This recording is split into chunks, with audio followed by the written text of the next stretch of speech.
Acid বা এই আয়নগুলো যখন ভাঙে তখন 2H plus plus SO4 minus 2, SO4 minus 2 আর 2Na প্লাস আর হচ্ছে SO4 মাইনাস 2। দেখো এই যে জিনিস দুটো, এই যে জিনিসটা আমরা দুটো লিখলাম, এই জিনিস দুটোতে মানে SO4 মাইনাস 2, SO4 মাইনাস 2, এই SO4 মাইনাস 2 কিন্তু একটা মূলক।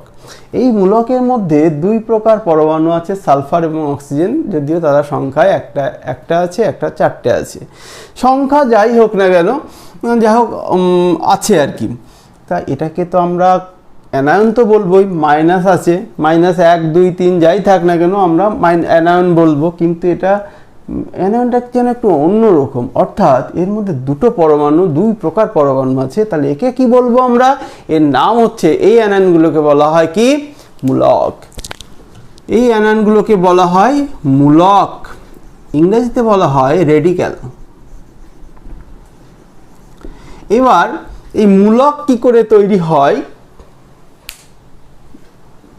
আর মূলক দিয়ে কি করে যৌগ তৈরি হয়, মূলকের যোজ্যতা কি বা কার যোজ্যতা কি, সেই ব্যাপারটাতে আসছি। দেখো এবার আসছি যোজ্যতা। যোজ্যতা কি জিনিস? যোজ্যতা ইংরেজিতে যার নাম হচ্ছে ভ্যালেন্সি। ভ্যালেন্সি। তা ভ্যালেন্সি বা যোজ্যতা জিনিসটা কি? ভ্যালেন্সি বা যোজ্যতা হচ্ছে কোনো মৌল বা মূলক অন্য একটা মৌল বা মূলকের সঙ্গে কোনো যৌগে কিভাবে যুক্ত হচ্ছে সেই ক্ষমতাটার নামই হচ্ছে যোজ্যতা। তাহলে কি বললাম? যৌগ মধ্যে মৌল বা মূলকগুলির কিভাবে একে অপরের মধ্যে যুক্ত হচ্ছে, যে ক্ষমতার দ্বারা যুক্ত হচ্ছে সেই ক্ষমতাটার নামই কিন্তু যোজ্যতা। যদিও এর একটা মান থাকবে, মানটা আমরা কি করে পাবো না, যদি সেটা আয়নীয় যৌগ হয় তাহলে আয়নে তো ভাঙে, সেই আয়নের যে চার্জ সেটাই হয় সেই মূলক বা সেই অ্যানায়ন বা ক্যাটায়ন যাই বলো তার যোজ্যতা। দেখো KCl এটা একটা আয়নীয় যৌগ, এটা যখন ভাঙে তখন K প্লাস আর Cl মাইনাস তৈরি হয়। তাহলে পটাশিয়ামের যোজ্যতা কত? যোজ্যতা কত পটাশিয়ামের যোজ্যতা? যোজ্যতা পটাশিয়ামের যোজ্যতা হচ্ছে 1। ক্লোরিনের যোজ্যতা কত? এরও 1, কারণ মাইনাস আছে, -1 আর +1। এবার দেখো CaCl2 ক্যালসিয়াম ক্লোরাইড। Ca এখানে কি করে লিখবো? দেখো প্রথমে তুমি Ca লিখলে, কি করে হলো Ca লিখলে, আর Clটা তোমাকে লিখতে হবে Cl2 না 2Cl। Clটা মাইনাস হয়, -1 হয়, ঠিক আছে, Clটা মাইনাস হয়, তাহলে মাইনাস কটা হলো? দুটো, মান 2 ইন্টু মাইনাস বা -1, তাহলে -2। তাহলে ক্যালসিয়ামটা কত হতে হবে? +2, কারণ একটা যৌগ কিন্তু প্র্যাকটিক্যালি কোনো চার্জ যুক্ত হয় না। তাহলে আমরা পেলাম যে ক্যালসিয়াম +2। তাহলে ক্যালসিয়ামের যোজ্যতা কত দাঁড়ালো? 2। ক্লোরিনের যোজ্যতা কত দাঁড়ালো? সেই একই দাঁড়ালো, কিন্তু তুমি কিন্তু এর সঙ্গে গুণ করে যোজ্যতাটা বলবে না, ঠিক আছে? 2টা লেখা হয়েছে, কিভাবে আয়নটা ভেঙেছে, মানে যৌগটা ভেঙে আয়নে পরিণত হয়েছে সেটা বোঝানোর জন্য, আর কিছু নয়। যদি এটা গেল আয়নীয় যৌগের ক্ষেত্রে, এবার আমরা আসছি আয়নীয় যৌগের ক্ষেত্রে সমযোজী যৌগের ক্ষেত্রে, মানে যেগুলোর মধ্যে কোনো ধাতু থাকবে না। যেমন ধরো PCl5, PCl3, ঠিক আছে, এদের H2O, এদের মধ্যে দেখো কি করে তুমি যৌগ, এ তো ভাঙবে না আয়নে, এটা তো আয়নিত হয় না, আমি তো আয়নে ভাঙতে পারবো না। তাহলে কি করে করব না, ক্লোরিনের যোজ্যতা 1, এটা তোমাকে মুখস্থ হয়ে গেছে বা রাখতে হবে। আর হাইড্রোজেনের কিছু কিছু যোজ্যতা তোমাকে মুখস্থ করতে হবে বা মনে রাখতে হবে। এক কথায় Cl এর যোজ্যতা 1, বা যে কোনো হ্যালোজেন, ক্লোরিন, ব্রোমিন, আয়োডিন, এগুলো সব যোজ্যতা কিন্তু 1, এটা তোমাকে মনে রাখতে হবে। আর সোডিয়াম, পটাশিয়াম, এদের যোজ্যতা 1, ঠিক আছে, যোজ্যতা এটা তোমাকে মনে রাখতে হবে। ক্যালসিয়ামের যোজ্যতা 2। দেখো যোজ্যতা লেখার আগে কিন্তু আমরা কোনো মাইনাস প্লাস লিখছি না, যখন চার্জ লিখবে তখনই শুধুমাত্র মাইনাস বা প্লাস চার্জ যেটা থাকবে হবে। যোজ্যতা যখন লিখবো তখন কিন্তু কোনো মাইনাস প্লাস নেই। তাহলে PCl5 এর ক্ষেত্রে ক্লোরিনের যোজ্যতা যদি 1 হয়, ফসফরাসের যোজ্যতা কত হবে? 1 মানে কটা? 5টা। Cl মাইনাসের -1, 5টা -1, তাহলে ফসফরাসের যোজ্যতা কত? 5। এখানে এই যৌগটাতে ক্লোরিনের যোজ্যতা কত? 1, কিন্তু ফসফরাসের যোজ্যতা কত? 3। কারণ 3টে Cl আছে, ঠিক আছে? তাহলে ফসফরাস দেখো ভালো করে খেয়াল করো, ফসফরাসের 2 রকম যোজ্যতা কিন্তু আমরা পেয়ে গেলাম। তার মানে একটা জিনিস আমাদের কাছে এখনই পরিষ্কার হয়ে গেল, কোনো মৌলের একাধিক যোজ্যতা থাকতে পারে কিন্তু, ঠিক আছে? তবে সব মৌলের থাকে এরকম কথা নেই, একাধিক যোজ্যতা থাকলে সেই মৌলের যোজ্যতাকে আমরা কি বলি? পরিবর্তনশীল যোজ্যতা, ঠিক আছে? পরিবর্তনশীল যোজ্যতা। পরিবর্তনশীল যোজ্যতা কে কে দেখায়? দেখো অক্সিজেন দেখায় না, হাইড্রোজেন দেখায় না। এখানে আরেকটা মনে রাখতে হবে তোমার, অক্সিজেন যোজ্যতাও কিন্তু 2। পরিবর্তনশীল যোজ্যতা দেখায়, তাহলে ফসফরাস দেখায়, কে কি? 3, 5, ঠিক আছে? আর ধরো দেখায় পিবি, দেখায় পিবি লেড দেখায় 2, 4। আয়রন Fe দেখায় 2, 3। কপার দেখায় 1, 2। এরকম নাইট্রোজেনও দেখায়, এরকম অনেক। তোমাকে এই কটা তুমি একটু মনে রেখো, তাহলেই হবে, বেশি মনে রাখার দরকার নেই। H2 এর ক্ষেত্রে যোজ্যতা কত? দেখো হাইড্রোজেনের যোজ্যতা কিন্তু একদম ফিক্সড 1, ভ্যারিয়েবল নয়। অক্সিজেন যোজ্যতাও তোমার ওখানে ফিক্সড 2। এরা আমার এমনি লিখে দিলেই হয়। তো এটা কী করে বুঝলাম যেটা হলো?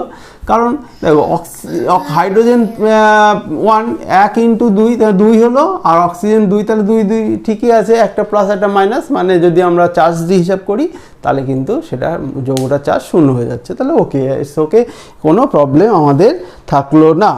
এরপর আসছি আমরা একটা যৌগের সংকেত কি করে আমরা নির্ণয় করব? যোজ্যতার ধারণা দিয়ে, মানে যোজ্যতা তোমার কাছে জানা আছে, তোমার যোজ্যতার মান তোমাকে দেওয়া হয়ে গেছে, তুমি কি করে সেই যৌগটার সংকেত নির্ণয় করবে সেটা আমরা শিখতে চলেছি। দেখো মুছে দিচ্ছি তাহলে। আচ্ছা,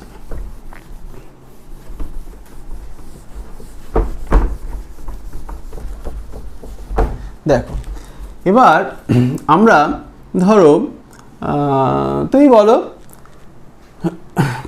পেটকা তুই বল কত? তাহলে কোনটা নেব বল, কোন মৌল নেব বল? স্যার আপনি সালফার নেন, নিলাম। আর একটা মৌল বল, স্যার অক্সিজেন নেন। সালফারের যোজ্যতা কত? সালফারের কিন্তু ভ্যারিয়েবল যোজ্যতা হয়। তুমি অক্সিজেন যোজ্যতা নিলে, বললো অক্সিজেন যোজ্যতা কত নেব স্যার? অক্সিজেন নেব না, অক্সিজেন যোজ্যতা 2, নেয়ানির ব্যাপার নেই। সালফারের যোজ্যতার ক্ষেত্রে নেয়ানির ব্যাপার আছে যে তুমি কত নেবে। সালফারের যোজ্যতা অনেক হয়, 4 হয়, 6 হয়, তা আমি 4 নিলাম, 4। তাহলে যে যৌগটা তৈরি হবে, যৌগের সংকেত কি হবে? সালফারটা কটা লাগবে? 2টো। অক্সিজেনটা কটা লাগবে? 4টে। দেখো 2 আর 4 এটার মধ্যে কাটাকাটি হচ্ছে, যেখানে কাটাকাটি হবে তুমি করে দেবে 2 দুগুণে 4, তাহলে এটা 1 থাকলো। 2 একে 2, 2 দুগুণে 4, মানে সালফার হবে 1, অক্সিজেন হবে 2। তাহলে যৌগ যেটা হবে সংকেত কি হবে? SO2। তুমি জানো SO2 কার সংকেত? SO2 মানে সংকেত তো পেলাম, নামটা কি? সালফার ডাইঅক্সাইড, যেটা একটা বায়ু দূষক গ্যাস। যে গ্যাসটা কোথা থেকে বেরোয়? আগ্নেয়গিরি থেকে বেরোতে পারে, আর পরিবেশে বিভিন্ন কারণে আমাদের সালফার ডাইঅক্সাইড গ্যাসকে নির্গত হয়, যেটা আমাদের পরিবেশের জন্য খুবই খারাপ দূষিত একটা গ্যাস। এরপর দেখো আসছি আমরা আরেকটা মৌলর নাম বলো কার্বন। কার্বনের যোজ্যতা কিন্তু সবসময়তেই 4। অক্সিজেন নিলাম কার্বনের সঙ্গে, অক্সিজেনের যোজ্যতা কিন্তু সবসময়তেই 2, এর কোনো পরিবর্তন হয় না। তাহলে এখানেও তাই, 2 দুগুণে 4, 1। যৌগটা যেটা নিয়েছি সংকেত কি হবে? CO2, মানে কার্বন একটা, ঠিক আছে, অক্সিজেন 2টো। এবার দেখো আর একটা দেখাচ্ছি তোমাকে, হাইড্রোজেন যোজ্যতা 1, সালফারের যোজ্যতা 2ও হয়, কিন্তু 2 হয়, 4 হয়, 6 হয়, সালফারের যোজ্যতা 2 নিলাম। তাহলে সেখানে কি ধরনের যৌগ তৈরি হয় দেখো, এইখানে চলে আসবে, এখানে কাটাকাটির তো ব্যাপার নেই। তাহলে যৌগটা যে সংকেত হবে দেখো H2S, ঠিক আছে। তুমি বলতে পারতে এখানে যে স্যার এখানে SH2 লিখলেন না কেন? আমরা যৌগ লেখার ক্ষেত্রে একটা রিদিম ফলো করি, একটা নিয়ম ফলো করি। সেই নিয়মটা কি? সেই নিয়মটা হচ্ছে প্রথমে যে মৌলটা মানে যে প্রকার মৌলটা লিখবো তার তড়িৎ ঋণাত্মকতা অন্য যে মৌল, যদি দুটো মৌল দিয়ে মানে 2 প্রকার মৌল দিয়ে যৌগটা তৈরি হয়, তাহলে প্রথম মৌলটার তড়িৎ ঋণাত্মকতা কম হবে, দ্বিতীয় মৌলটার তড়িৎ ঋণাত্মকতা বেশি হবে। সে কারণেই দেখো হাইড্রোজেনের তড়িৎ ঋণাত্মকতা অনেক কম, সালফারের তাও একটু বেশি, এই জন্য এসটা পরে আছে। তুমি যদি জলের ক্ষেত্রে, জলের সংকেত কি? জলের সংকেত কি বলো? H2O।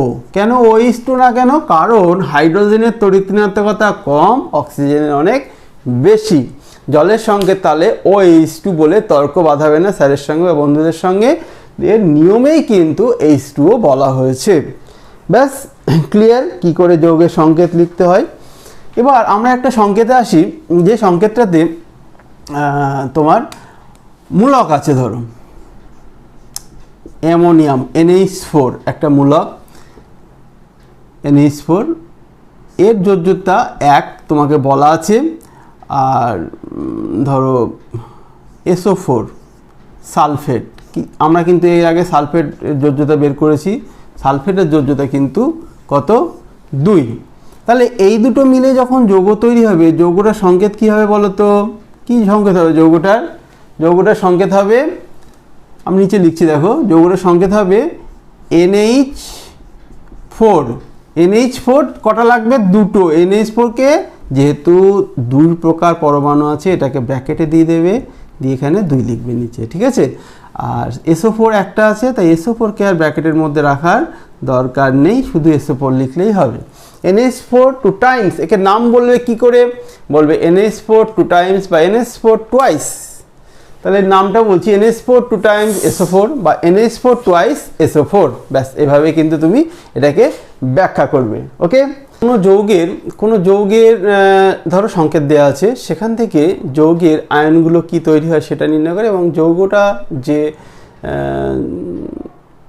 টোটালি চার্জ শূন্য সেটাও কিন্তু আমরা একটু দেখিয়ে দেওয়ার চেষ্টা করব, দেখাবো এক কথায়।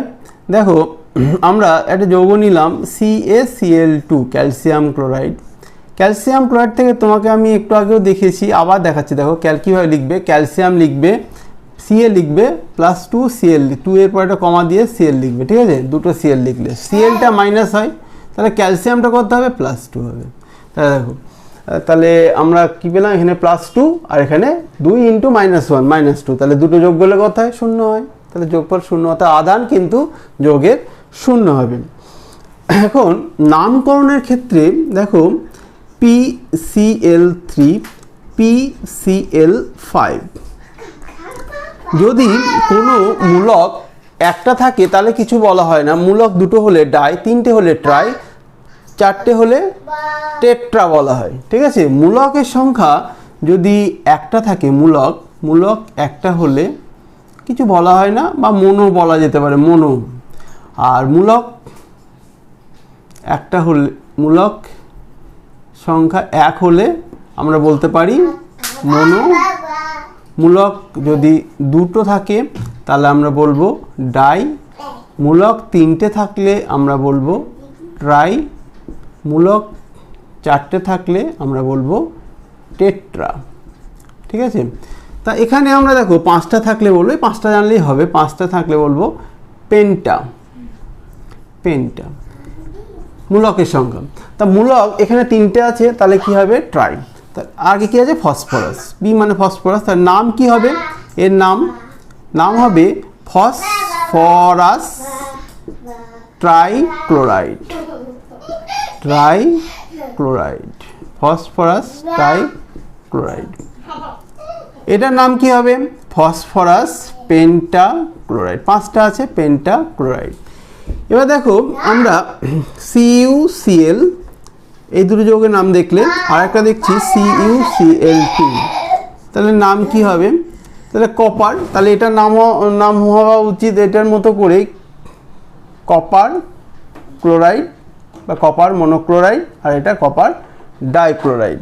কিন্তু এই নামকরণগুলো এভাবে হয় না, এটা যেহেতু সমযোজী যৌগ তাই এর নামকরণটা এখানে মূলকগুলোর আগে এটা হয়েছে, কিন্তু এর নামকরণে আমরা ধাতুটাকে প্রাধান্য দেব।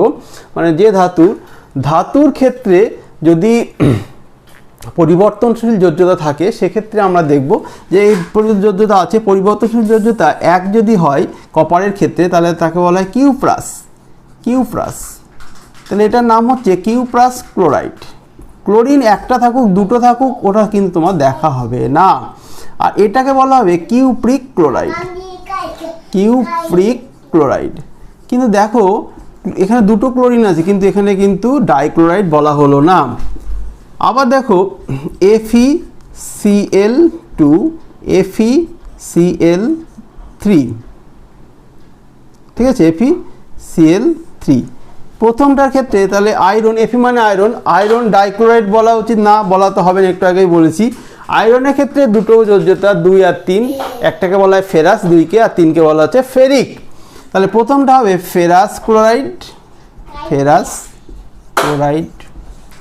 আর দ্বিতীয়টাকে আমরা বলবো ফেরিক ক্লোরাইড। ফেরাস ক্লোরাইড আর ফেরিক ক্লোরাইড দু রকম নাম আমরা তাহলে পেলাম। যৌগ যখন দেখতে হবে যৌগটা কি যৌগ, যৌগটা যদি সমযোজী হয় তাহলে নামকরণটা এইভাবে হবে, মানে die, mono, die, try, tetra, penta. তাহলে আজকে এই পর্যন্তই থাক। নেক্সট ক্লাসে আমরা ঠিক যেরকমভাবে বইতে আমাদের সিলেবাস আছে ওয়েস্ট বেঙ্গল গভর্নমেন্টের, ঠিক সেভাবেই আমরা এগোবো। আর চ্যানেলে থাকলে তোমরা চ্যানেলটাকে সাবস্ক্রাইব